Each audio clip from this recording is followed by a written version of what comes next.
Good morning, good afternoon, and good evening, my friends, and welcome back to the Cozy Club. All right. I hear you loud and clear. It's time we talk about Kida. Listen, DSA has 144 characters, some with some simple kits, some with some fun mechanics, and then some like Kida. I'm just gonna go ahead and spoil today's video. Kida's abilities and her entire kit is just absolutely freaking busted incredible.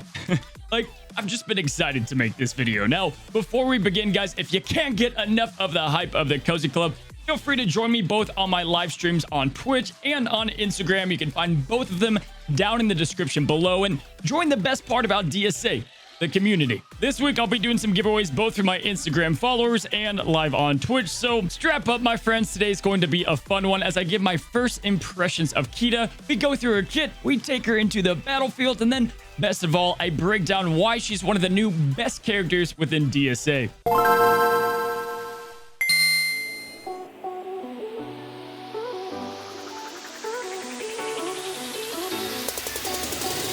Oh, Kida, a true warrior princess, is amongst the finest protectors of Atlantis. Using her Atlantean martial arts and tactics, she destroys those who threaten her homeland. Now in DSA, she is no different. Kida thrives on incredible speed, her amazing support, and offense hybrid abilities that deal devastating damage, and perhaps she is one of the best empowered characters yet. Alrighty, so Kida is a 5-star unlock that you will get via club expeditions. Now, joining Zeus, Tiana, and someone like Ursula, she's amazing even at 5 stars, largely thanks to her stats and her incredible, complex, but amazing kit. Now, right off the bat, my favorite thing about Kida is that she's extremely like S-tier powerful, but she doesn't have an easy button like Hercules, and she can be countered. Now, Kida, just like other empowered characters, has her entire kit work in 2 different forms. Her human form, and then her empowered goddess Atlantean crazy god form. And if she gets to that, good luck. She also brings a new harmful effect that's pretty balanced. It is the opposite of guaranteed crit, dampened. Now, dampen is going to make sure that the enemy cannot land critical hits, which is going to be pretty clutch when using it against someone like Hercules, Hades, or Mickey Mouse before his Disneyland Forever, and is amazing against Titans within the raid so that your entire team lasts a little bit longer. Like I said before, she's got this kind of support slash offense kit, kind of like Zeus, and let's go ahead and start off with human form Kida. Now, right off the bat, we have her basic Defender's Strike. Defender's Strike is going to hit 3 times with some pretty good damage. Now, she's going to give herself just passively a 25% bonus chance to critically hit, and every time she does get a critical hit, she's going to give herself 20% speed turn meter, which is going to help her get empowered a whole lot faster. For our first human ability for Kida, we have Spear Vault. This is going to be similar to like Zeus's Chain Lightning, Judy Hopps' hopping ability, and then the chaining that the paddle does for Moana. We're starting to see a lot of these chain attacks can deal pretty good damage, inflict the new harmful effect dampened, and as each hit progressively goes, it's going to do 20% more damage. However, the nice thing about this ability, even in human form, is there's a good amount of damage, and if you can kill somebody on the other team— wait, we don't kill at Disney. If you knock out somebody on the enemy team, then you get a free extra turn. So you've seen this before with Randall, Big Bad Wolf, even Emperor Zurg. Great to go ahead and keep the turns going and have Kida do some amazing things. Next up, we have her first support ability in human form, and that is Royal Atlantean Healing. Now, this is the all-in-one, all-encompassing healing ability, guys. You're going to be giving a teammate shield. You're going to be instantly healing them on top of giving them a continuous healing over time that adds up to a good chunk of healing, both in PvP and I imagine the raids as well. And then on top of all of that, you'll also be cleansing a harmful effect, but it'll prioritize kind of a anti-maleficent counter here with helpful immunity. So even in human form, very solid support ability here that's going to feed into her passive. And then finally, we end on 2 different passives. First up, we've got Be Not Afraid, her human passive that is going to trigger automatically as your teammates take more than 40% of their damage. Now, this is great because it'll again feed into her other passive, However, with this, she'll be cleansing a harmful effect, again prioritizing heal block or healthful immunity, restoring a good amount of health to that teammate and your target adjacent teammates. So you got a damaging ability, a support passive, and then finally we have her empowerment. How does she get to the goddess form and what happens? So how does Kida become empowered and become into this goddess form that just takes over the battlefield? Well, every single time that Kida starts her turn, she's going to gain an Atlantean crystal. She'll also gain crystals when she directly heals an ally with one of her abilities, and her passive adds up pretty quick, and you can mostly get her to an empowered state with a little bit of RNG by her second turn. And then it's time to crank this baby up to 11. Right off the bat, Kida is going to go ahead and gain 40% offense. Yes, 40% defense, and she's going to take 30% less damage from all attacks. Now, as you can see here, when she's empowered, she's going to gain invincibility until the end of that current turn. She's going to cleanse all the harmful effects on herself, and then she'll perform both of her newly acquired abilities. Both All Will Be Well and her passive, Atlantean Force Field. Let's look at those new empowered abilities and start with the ones that she automatically triggers right when she enters empowered form. Now, Royal Atlantean Healing is going to turn into Atlantean Force Field. Now, this is insane as it gives all of your teammates undefeatable up to a max of 2, and it's going to give them all crit immunity for 2 turns. Shield is also going to increase by 100%. Now, on top of that, she's going to be summoning one of the new best summons within the game, arguably the best summon now. And these bad boys are called the Stone Kings. Now, the Stone Kings get a turn right after Kida. They have an crazy amount of health and speed. They're going to go ahead and give all of the teammates as well a bunch of shields, damage reflection. That's 25% damage reflection. We'll get to that here in a little bit. And then also another undefeatable. So goodbye, Elsa. Goodbye, these big AoEs. I've seen people use AoEs and immediately die because of all the damage being reflected back. And then if that's not enough, just to spice it up a little more, you're going to see this more in the raids than PvP. If a Stone King is already on the field, you're going to go ahead and give all of your allies harmful immunity for 2 turns. Now, combined with that, when she becomes empowered, she will also be using All Will Be Well. This is the passive upgrade, the Be Not Afraid passive. And what this passive does is it deals an AoE right off the gate. It's going to inflict offense down to everybody on the enemy team. If they already have offense down, they're going to get dampened for 2 turns. And then it's going to go ahead and cleanse and heal like it already did before the empowered state. I need you to understand, all of this is happening at once. It's like if you watched Dragon Ball Z back in the day, it's like Goku going Super Saiyan. You have Kida, she gets empowered, 40% offense, defense, she takes 25% less damage. She pops shield, she gives buffs to everybody, damage reflex, Stone King on the field, AoE damage, AoE offense down. It's like it's a bomb, and from that point on, that's why I said good luck. All right, so those were those 2 abilities. Lastly, we got the 2 damage abilities at the beginning.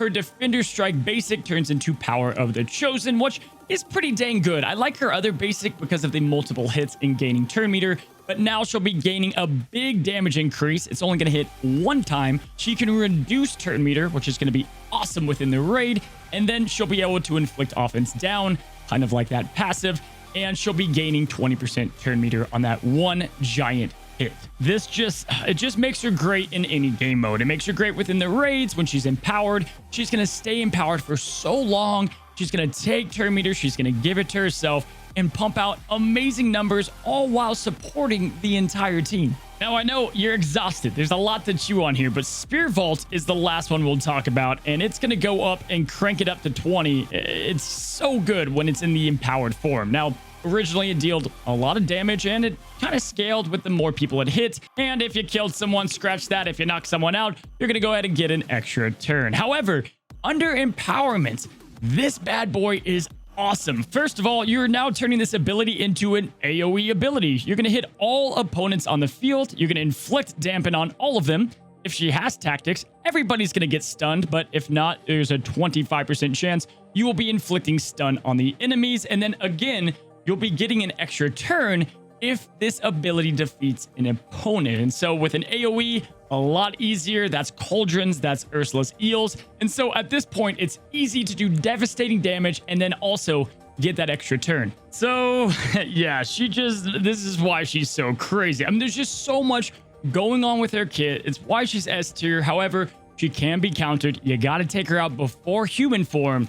But allow me to go ahead and take her into a battle. I'll be live streaming her a bunch this week, but let me go ahead and show you what she's capable of in PvP. All right, Cozy Club, so quickly before the battles, I want to quickly shout out that we've got some awesome new arrivals to the merch store. I don't think I've ever shouted out my merch store, but that'll be linked down in the description and in a comment below. This new bad boy is one of the new arrivals, and we've got some other really cool merch in there as well. So if you want to support me as a creator, it helps a ton, and get some cool merch along the way. Now, let's go ahead and jump into those battles. Alrighty, guys, so we've got our Kida team here, and we're going to show one battle off today, and the whole purpose of this is to show her at empowered state.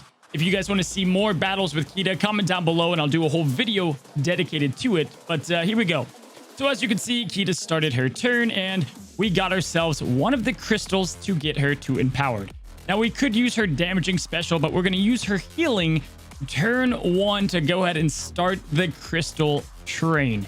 Now, if Zeus does go after her, it's absolutely beautiful. If you don't have Zeus, it's not a big deal. But with Zeus, we're going to go ahead and throw on some invincibility on Kida to ensure she gets that next turn. And as long as somebody on his team does 40% more damage, we're going to go ahead and use her passive, and bam, we got ourselves a Super Saiyan Kida turn 2. So here we go. We've got ourselves Zeus. Let's go ahead and do some chain lightning here. And we're just kind of waiting out. We want to bait him a little bit to do some damage. We've got Genie that's going to be able to protect our guys as well, and Flip and Cleanse, as well as Tiana. And here we go. So let's go ahead and use some protection and get the tank going with Frank the Tank. And it's Kida's next turn. Now, this was not a turn 2 empowerment, and it's like, oh, bummer, she didn't use her passive. However, if you use her chaining ability and you get a one-shot KO like we're probably about to get here, we might get here. Wow, 40k damage. There you go. She's going to get herself that extra turn. And with that, guys, because there's an extra turn there, she's going to then gain another passive crystal. And look at that. We just did 40,000 damage. Yes, we had crit power up, but 40,000 damage. And bam, we had 11,000 healing. We went Super Saiyan form. And this guy's probably going to give up before we can just go buck wild. But the match is over. I mean, Kida, this is just a small example. We had our Stone King go. We have Reflection on everybody. We have Undefeatable on everybody. It's wild what Kida can do. Let's have some fun and throw the stuns over there. Tiana absorbed it. No big deal. And then we're going to kill Tiana. So this was a very quick battle. And because of that, you know what? Let's give you one more. We've got another one. We've got another opposing Zeus. All the S tier characters on that side, which is great. And hopefully we can show you guys a turn 2 Kida, even if we lose this battle, to show you guys how this works. So again, we've got that crystal like last time. Let's go ahead and put this on our own Kida to try to get her to last through the onslaught she's about to face through all of this. And of course, Zerg is going to go ahead and get both crit chance and crit damage. That's going to really hurt. And there we go. We got the passive, though. That's all I care about. We got the passive, and we're able to go ahead and have 3 crystals at this point, which is going to really help us go to empowered the next time Kida takes a turn. Now, you might be wondering why I have Mike, or in general, why do I like characters that help Kida call basics like Milo, Mickey, and Mike Wazowski? Well, you get tactics. You're going to get that AoE stun when she becomes empowered, but also when you call her to assist, the way that basic works is it's going to give her so much turn meter, which really allows her to go very quickly. So we took out their Kida, which is great. Their Zerg's about to get a turn, but thankfully Soli's such a meat shield. He's going to take this whole thing just fine, honestly. This actually shut down what his whole plan was pretty well. And now Kida is about to get this turn, and as you guys can see here, we're about to be able to use this second ability.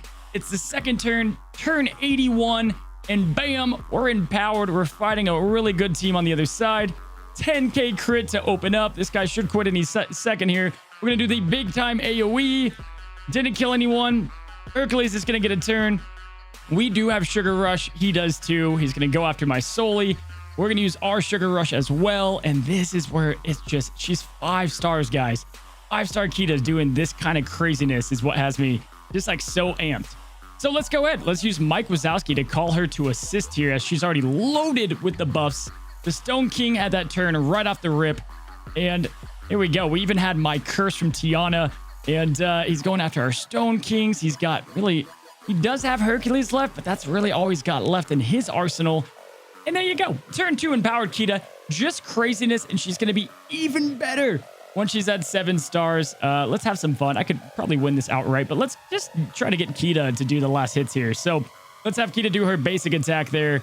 And didn't quite kill it. So we'll get the old fist in the face and end it that way. But overall, very good win. And it just shows just the power of what she's going to do in PvP, but also the raid in general. Alrighty, guys. So that is going to be it with Kida. Just absolutely powerhouse of a character. Obviously one of the new S tier characters within the game. Once you unlock her eventually through club expeditions, you want to make sure you put everything on her, as she's going to be a great just plug and play support character. And I see her being good in the foreseeable future. She has a very future protected kit. Like everything she does is self-based. So like Merida, she's going to be great even in the long run when you eventually unlock her. Guys, if you want to see more gameplay of Kida, check out my live stream, or you can go ahead and comment down below if you want a full dedicated gameplay video. Guys, I hope you have a great rest of your day, and until next time, stay cozy.